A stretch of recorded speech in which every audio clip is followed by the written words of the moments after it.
చారిత్రక నగరం రాజమహేంద్రవరం అయితే ఈ రోజైతే అఖండ గోదావరి ప్రాజెక్టుని అయితే ఏపీ ఉప ముఖ్యమంత్రి పవన్ కళ్యాణ్ చేతుల మీదుగా అలాగే ఆ కేంద్ర మంత్రి గజేంద్ర సింగ్ షెకావత్ చేతుల మీదుగా ఈ రోజు ప్రారంభించినటువంటి పరిస్థితి ఉంది. అలాగే రాజమహేంద్రవరాన్ని యొక్క ప్రత్యేకంగా ఏదైతే ఉందో ఇక్కడ పుష్కర ఘాట్ని అయితే అత్యంత ఇక్కడంతా కూడా సుందరీకరంగా తీర్చిదిద్దేందుకు, అంతేకాకుండా హ్యావ్లాక్ బ్రిడ్జిని కూడా అత్యంత సుందరీకరణంగా పర్యాటకంగా అభివృద్ధి చేసేందుకు కూడా భారీ అయితే ఏర్పాట్లు చేశారు. మొత్తం 94.4 కోట్ల రూపాయలతో మొత్తం అంతా కూడా అభివృద్ధి చేయబోతున్నారు. ప్రధానంగా చూసుకుంటే ఇక్కడ ఎంతో సుందరీకరంగా తీర్చేందుకు, ఆధ్యాత్మిక శోభను అయితే సంతరించేందుకు ఈ యొక్క పుష్కర ఘాట్ని అయితే ఇక్కడ తీర్చిదిద్దుతున్నారు. మనం చూడొచ్చు ఇక్కడ పుష్కర ఘాట్ని అయితే ఇక్కడ భారీ ఎత్తున అయితే ఏర్పాట్లు చేసేందుకు ఇప్పుడు కొద్దిసేపటి క్రితమే ఏపీ ఉప ముఖ్యమంత్రి పవన్ కళ్యాణ్తో పాటు కేంద్ర మంత్రి గజేంద్ర సింగ్ షెకావత్ కూడా ఇక ప్రారంభించినటువంటి పరిస్థితి ఉంది. అలాగే పర్యాటక శాఖ మంత్రి కందిలు దుర్గేష్తో పాటు రాజమండ్రి ఎంపీ ఎవరైతే ఉన్నారో అలాగే పురంధేశ్వరి చేతుల మీద కూడా ప్రారంభించినటువంటి పరిస్థితి. కొంతమంది మహిళలు ఉన్నారు, అలాగే జనసేన నాయకులు కార్యకర్తలు కూడా మాట్లాడే ప్రయత్నం చేద్దాం. మేడం చెప్పండి, ఈ యొక్క కార్యక్రమం పవన్ కళ్యాణ్ చేతుల మీదుగా ప్రారంభించడం జరిగింది. ఏ విధంగా అనిపిస్తుంది? రాజమహేంద్రవరం చారిత్రక నగరం ఏ విధంగా ఉండబోతుంది త్వరలో? నమస్తే అండి, నా పేరు ముమ్మిడి భాగ్యలక్ష్మి, రాజమండ్రి సిటీ సెక్రటరీ. ఇది పవన్ కళ్యాణ్ చేతుల మీదుగా జరగడం అనేది మా అందరి అదృష్టం. ఎందుకంటే అంత మహోన్నతమైన వ్యక్తి చేతుల మీదుగా జరిగిందంటే అది చాలా అదృష్టం అనమాట. రాజమండ్రి నగరం, రాజమండ్రి ప్రజలు ఎంతో అదృష్టం చేసుకుంటే కానీ ఈ అవకాశం రాదు. ఎందుకంటే రాజమండ్రి నగర ప్రజలు ఎంతో పుణ్యాత్ములు. ఒక పవిత్ర గోదావరి నదీ తీరాన్ని ఉన్నారంటే, అలాంటి నదీ తీరాన్ని ఉన్న ప్రజలకి ఒక మహోన్నతమైన వ్యక్తి వచ్చి ఇంత అభివృద్ధి చేస్తున్నారంటే అది నిజంగా హర్షదాయకం. ఈరోజు ఈ పవన్ కళ్యాణ్ గారు వచ్చి గోదావరి మహా ప్రాజెక్ట్ని శంకుస్థాపన చేశారు. అలాగే సైన్స్ అండ్ టెక్నాలజీ అకాడమీ ఒకటి, అటవీ శాఖ అకాడమీ, ఇటువంటి మంచి అభివృద్ధి కార్యక్రమాలు చేపడుతున్నారు. గతంలో ఎప్పుడైనా సరే మనం చూసామంటే ఒక అభివృద్ధి ప్రాజెక్ట్ లేదు, ఒక అభివృద్ధి అన్నదే లేదు. అభివృద్ధి కుంటిపడిపోయింది గత ప్రభుత్వంలో. మరి ఇప్పుడు ఈ ప్రభుత్వం వచ్చిన తర్వాత గడిచిన సంవత్సర కాలంలోనే ఎన్నో అభివృద్ధులు. రోడ్లు చూస్తే చాలా చక్కగా ఉన్నాయి, లేదంటే ఇదివరకు యాక్సిడెంట్లతో ప్రజలు అల్లాడేవారు. ఇప్పుడు రోడ్లు చూస్తే చాలా చక్కగా ఉన్నాయి, ప్రజలు చక్కగా వెళ్ళి చక్కగా వస్తున్నారు. చాలా ఆనందంగా ఉంది. మరి ఇలాంటి ప్రాజెక్టులు మరెన్నో ఈ ప్రభుత్వంలో జరుగుతాయి అని ప్రజలు చాలా ఆనందపడుతున్నారు. అంటే ఇక్కడ హ్యావ్లాక్ బ్రిడ్జిని కూడా చాలా పర్యాటకంగా అభివృద్ధి చేసేందుకు కూడా ఏర్పాటు ఈరోజు ప్రారంభించినటువంటి పరిస్థితులు ఎలా ఉండబోతుంది అనుకుంటున్నారు? పుష్కరాలు 2 సంవత్సరాలు పుష్కరాలు రాబోతున్నాయండి. సో ఇలాంటప్పుడు ఈ ప్రాజెక్ట్ని డెవలప్ చేయడం అనేది చాలా గొప్ప. ఎంత గొప్పగా ఆలోచిస్తే కానీ ఇంత గొప్ప నిర్ణయాన్ని తీసుకుంటారండి. అది హ్యావ్లాక్ బ్రిడ్జ్ కానీ డెవలప్ అయిందంటే టూరిజం డెవలప్ అవుతుంది. అలాగే కొవ్వూరికి దీనికి సత్సంబంధాలన్నీ కూడా చక్కగా జరుగుతాయి. మరి ఈ డెవలప్మెంట్ వల్ల ఎంతోమంది నిరుద్యోగులకు కూడా, యువతకు కూడా ఉపాధి లభిస్తుంది. ఇలా ప్రజలకు ఏ విధంగా మౌలిక వసతులు ఇస్తే ఏ విధంగా ప్రజలు డెవలప్ అవుతారు, ప్రజలకు ఏ విధంగా బాగుంటుంది, ప్రతి క్షణం కూడా ఆయన ప్రజల కోసం ఆలోచిస్తారు. ఆయన ప్రజల మనిషి, ప్రజల కోసం ఆలోచించే మనిషి. సో ప్రతి ఒక్కటి కూడా ప్రజల కోసం ఆలోచించి ఈ హ్యావ్లాక్ వల్ల ఉపయోగాలు ఏంటి, దానివల్ల ఎంతమందికి ఉపాధి జరుగుతుంది, ఇవన్నీ కూడా ఆయన దృష్టిలో పెట్టుకుని ఇలాంటి ప్రారంభోత్సవం చేయడం చాలా చాలా ఆనందంగా ఉంది మా అందరికీ కూడా. రాజమండ్రి గోదావరి అంటే ఎంతో ఆధ్యాత్మిక శోభ సంతరించుకుంటుంది. అందులో పుష్కర ఘాట్ అంటే ఎంతో స్నానాలు ఆచరిస్తుంటారు, ఎంతో పుణ్యఫలం దక్కుతుందంటారు. అటువంటి గోదావరిలో ఇప్పుడంతా కూడా ఈ యొక్క పవన్ కళ్యాణ్ ప్రారంభించడం ఏ విధంగా అనిపిస్తుంది? నమస్తే అండి, చాలా బాగా అనిపిస్తుందండి. పవన్ కళ్యాణ్ గారు రాజమండ్రి రావడం ఏంటి పరిస్థితి అని మీ మీడియా వాళ్ళు అడుగుతున్నారు. అది మేము చేసుకున్న అదృష్టం అండి. రాజమండ్రి ప్రజలకి ఒక దేవుడి రూపంలో వచ్చిన పవన్ కళ్యాణ్ గారు అండి. మనకి ఆయన అన్నారు ఇందాక, నన్నయ్య గారిని, డొక్కా సీతమ్మ గారిని, ఇలా గోదావరి మాత ఎంతోమందిని మీకు ఇచ్చింది, మీరు చాలా అదృష్టవంతులు అన్నారండి. కాదండి, వాళ్ళందరితో పాటు మా తరానికి సంబంధించిన పవన్ కళ్యాణ్ గారు రావడం మేము అదృష్టవంతులు అండి, చాలా అంటే చాలా. ఇంకా పుష్కరాలకి కూడా మా వీర మహిళలు అందరం కూడా సేవ చేయడానికి మేము రెడీగా ఉన్నామండి. ఆయన ఒక్క పిలుపు ఇవ్వాలి, ఎవ్వరికి ఎటువంటి ఇబ్బంది లేకుండా ఈసారి రాజమండ్రి పుష్కరాలు అత్యంత వైభవంగా జరిగేటట్టు పవన్ కళ్యాణ్ గారికి వెనకాల మేము ఉండి ఇవన్నీ మేము నడిపిస్తామని చెప్తున్నామండి. పుష్కర ఘాటు చాలా అభివృద్ధి అయిపోద్దండి. ఇంకా అసలు చెప్పడానికి ఇంకేం లేదండి. అసలు ఆయన చాలా అభివృద్ధి చేయడానికే ఎంత దూరం వచ్చారు. ఇంకొక విషయం ఏంటంటే అక్కడ అంజనమ్మ గారికి కూడా ఒంట్లో బాగోలేదని చెప్పేసి ఒక 2-3 డేస్ నుంచి మనం వింటున్నాం పవన్ కళ్యాణ్ వాళ్ళ అమ్మగారికి. సో ఆయన అవి కూడా వదిలేసి మన పుష్కర ఘాటిని, మన పుష్కరాలకి జనాలు ఎదురు చూస్తున్నారని చెప్పేసి అవన్నీ మానుకుని మన కోసం, మన రాజమండ్రి ప్రజల కోసం వచ్చారు చూసారండి, అది గ్రేట్ అండి. తల్లిని అక్కడ అప్పచెప్పి, అన్నగారిని వాళ్ళందరిని అప్పచెప్పి నేను మీటింగ్కి వస్తానని చెప్పేసి వచ్చారండి ఆయన. కానీ మేము అదృష్టవంతులని ఆయన అలా రావడం వల్ల. దీన్ని బట్టి మనకు అర్థమవలసింది ఏంటంటే పుష్కరాలు ఎంత వైభవంగా జరుగుతాయో ఈయన ఈరోజు రావడం బట్టి తెలిసిపోతుందండి. అప్పుడు పుష్కరాలు కాదండి, ఇప్పుడే పుష్కర ఘాట్ దగ్గర పుష్కరాలు స్టార్ట్ అయిపోయినాయి మాకు. అదే చూడొచ్చు. ఇంకా మహిళలు ఉన్నారు, మాట్లాడదాం. మేడం చెప్పండి, ఏంటి పవన్ కళ్యాణ్ గారు వచ్చి ఈ రోజు ఇక్కడ ప్రారంభించడం ఏ విధంగా అనిపిస్తుంది మీకు? ఈవేళ మాకు చాలా సంతోషంగా ఉందండి. నిజంగా సార్ రావడం, ఆ ప్రాజెక్టు తన మీద వేసుకొని చేస్తానడం కూడా చాలా గర్వకారణంగా ఉంది. ఓ జనసేన వీర మహిళగా నేను చాలా గర్వపడుతున్నానండి. నిజంగా రానున్న రోజుల్లో ఆయన చాలా రంగరంగ వైభవంగా చేస్తారండి. ఇది అసలైన పుష్కరాలు ఇవ్వండి, ఎక్కడెక్కడి నుంచో వస్తారండి. గర్వకారణంగా చెప్పుకుంటే రోజు వస్తుందండి. జై జనసేన, జై జై జనసేన. 2027 పుస్తకాలకు సంబంధించి ఇక్కడ ప్రారంభించడం ఏ విధంగా అనిపిస్తుంది? చాలా ఆనందంగా ఉందండి. మా రాజమండ్రికి వైభవం, అంగరంగ వైభవం రాబోతుంది. ఇన్నాళ్ళు ఈ 4 ఏళ్లలో మా రాజమండ్రి అంటే చంద్రబాబు నాయుడు గారు పుష్కరాలకి చేసినప్పుడు చాలా అందంగా అనిపించింది. బంగారాన్ని కూడా తుప్పు పడుతుందా అని మాకు ఈ 4 ఏళ్లలో తెలిసింది. తర్వాత ఈరోజు మళ్ళీ ఆ బంగారానికి పడ్డ తుప్పు వదిలించడానికే మా డిప్యూటీ సీఎం పవన్ కళ్యాణ్ గారు వచ్చారు.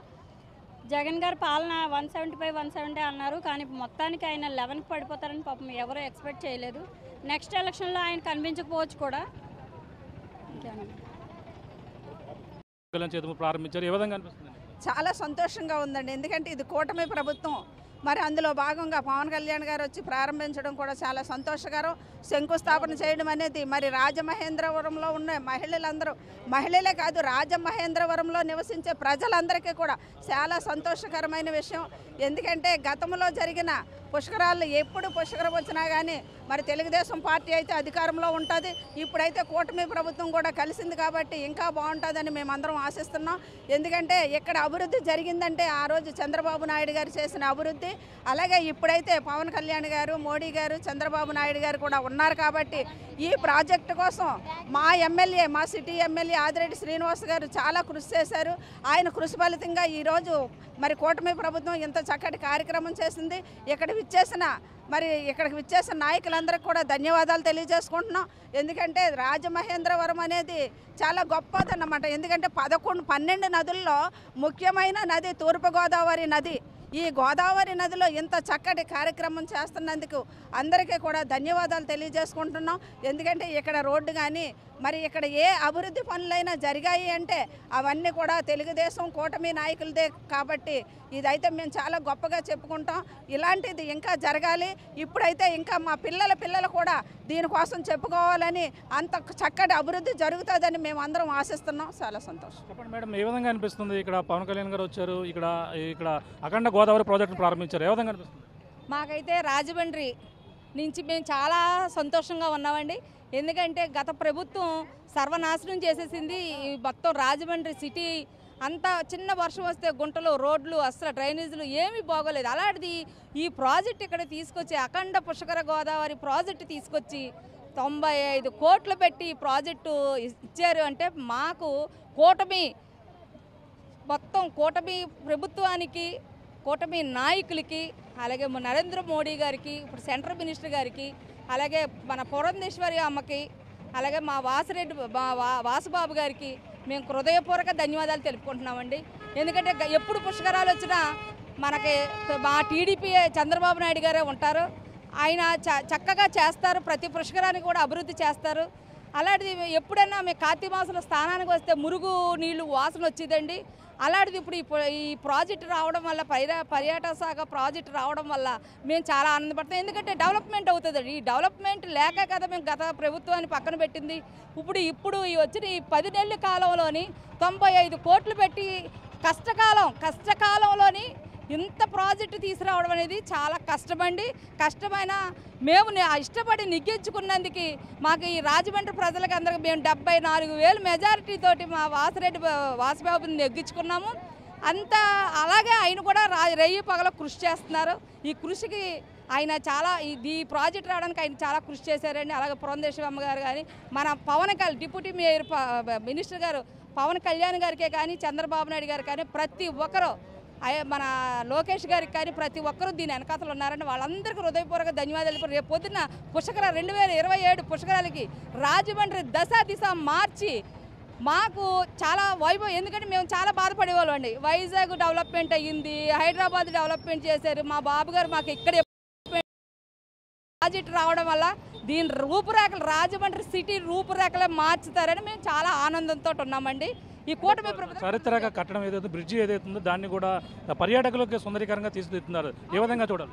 అవునండి, ఇప్పుడు మాకు అసలు ఏంటంటే ఎప్పుడు వైజాగ్ వెళ్ళి బీచ్ చూడడం అక్కడ ఆనందం అది, కానీ ఇక్కడికి వచ్చేటప్పటికి మాకు ఇక్కడ బ్రిడ్జి పైనుంచి వాకింగ్ చేయడానికి కానీ పిల్లల్ని తీసుకెళ్ళి సెలవు టైంలో చక్కగా ఎంజాయ్మెంట్ చేయడం ఏదో కొంచెం ఇప్పుడు అందరూ బిజీ వర్కర్లు, ఆ బిజీ వర్కర్లో ఉన్న 1 గంట పిల్లలతో కానీ ఫ్యామిలీతో కానీ గడపడానికి ఆ బ్రిడ్జి చాలా ఉపయోగపడుతుందండి. అది చాలా సుందరవదనంగా కూడా తీర్చిదిద్దుతారని చెప్పి మాకైతే నమ్మకం ఉంది. ఇప్పటికే బోట్ షికారు మొత్తం గోదావరి మధ్యలో కూడా మంచి పర్యాటకంగా డెవలప్ చేస్తున్నారు. అవునండి, అది చాలా బాగుంది. బోట్ షికారే కానీ అక్కడ హోటలే కానీ ఎప్పుడైనా సరే అంటే సామాన్యుడు ఇప్పుడు డబ్బున్న వాళ్ళు రిచ్గా ఉంటారు, లేనోడైతే లేకుండా మధ్య తరగతి కుటుంబాలు ఉన్నంతలోనే కొంచెం రిలాక్స్మెంట్కి ఇది చాలా ఉపయోగపడుతుంది. రిలాక్స్ అవ్వడానికి కానీ కొంచెం పిల్లలకి ఎంజాయ్మెంట్ చూపించడం కానీ అలాంటి విషయంలో ఈ బోట్ షికారే కానీ ఇప్పుడు ఆ బ్రిడ్జియే కానీ ఏదైనా సరే అండి, అది మా రాజమండ్రి ప్రజలు ఈ కూటమిని నెగ్గించుకుంటే అది మా పుణ్యం అనే మేము అనుకుంటున్నాం. ప్రజలు చాలా ఆనందంగా ఉన్నామండి. ఈ పరిస్థితి ప్రధానంగా అంటే రాజమండ్రి వాసులు అయితే ఆనందం వ్యక్తపరుస్తున్నారు. ప్రధానంగా అఖండ గోదావరి ప్రాజెక్టుని అయితే సుమారు 94.44 కోట్ల నిధులతో వెచ్చించి ఇక్కడంతా కూడా ఏపీ ఉప ముఖ్యమంత్రి పవన్ కళ్యాణ్, అలాగే కేంద్ర మంత్రి గజేంద్ర సింగ్ షెకావత్ చేతుల మీదుగా, అలాగే పర్యాటక శాఖ మంత్రి కందులు దుర్గేష్తో పాటు రాజమండ్రి ఎంపీ ఎవరైతే ఉన్నారో అలాగే పురంధేశ్వరం చేతుల మీదుగా, అలాగే ఇక రాజమండ్రి సిటీ ఎమ్మెల్యే ఆదిరెడ్డి వాసు మొత్తం ఈ సారథ్యంలో ఈ అఖండ గోదావరి ప్రాజెక్టును అయితే రాబోయే 2027 పుష్కరాలకైతే అత్యంత సుందరీకరంగా తీర్చిదిద్దేందుకు చాలా సన్నద్ధమవుతుందని ఇక్కడంతా కూడా ఆనందం వ్యక్తం పరుస్తున్నారు. అంతేకాకుండా ఈ యొక్క ఆ యావలాక్ బ్రిడ్జి ఏదైతే ఉందో అలాగే చారిత్రక ఆ బ్రిడ్జి ఎంతో బ్రిటిష్ కాలం నాటి బ్రిడ్జిని కూడా దాన్ని కూడా తీర్చిదిద్దడమే కాకుండా అందులో 116 ఎకరాల విస్తీర్ణంలో కూడా అలాగే టెంట్ హౌస్ సిటీని కూడా ఏర్పాటు చేసేందుకు కూడా సన్నద్ధమవుతున్నారు. ఈ నేపథ్యంలోనే ఇక్కడ పవన్ కళ్యాణ్ చేతుల మీదుగా, కేంద్ర మంత్రి చేతుల మీదుగా, అదే కూటమి ప్రభుత్వం ఉన్న నేపథ్యంలో ఇక్కడ ఈ విధంగా పుష్కరాలకు 2027 పుష్కరాలకైతే అత్యంత సుందరీకరణంగా రాజమహేంద్రవరం అయితే తీర్చిపోతుంది. అలాగే ఇక్కడ పుష్కర ఘటన అయితే అత్యంత సుందరీకరణంగా ఆధ్యాత్మిక శోభ సంతరించే విధంగా కూడా భారీ ఎత్తున అయితే ఇక్కడ ఏర్పాట్లు 2027కి ఈ యొక్క పనులన్నీ కూడా పూర్తయ్యే పరిస్థితి ఉందని, అలాగే రాజమండ్రి అయితే కనీవినని రీతిలో ఈ విధంగా తీర్చిదిద్దుతున్నటువంటి పవన్ కూటమి ప్రభుత్వానికి అయితే మహిళలు అయితే ప్రత్యేకమైనటువంటి ధన్యవాదాలు తెలియజేస్తున్న పరిస్థితి ప్రధానంగా ఉందని చెప్పాలి. దీనికున్న తాజా పరిస్థితి కెమెరా అనిల్తో ప్రకాష్, RTV రాజమండ్రి నుంచి. ఇండియా పాకిస్తాన్ ఉద్రిక్తతలపై లేటెస్ట్ అప్డేట్స్ కోసం డౌన్లోడ్ చేసుకోండి RTV లైవ్ యాప్.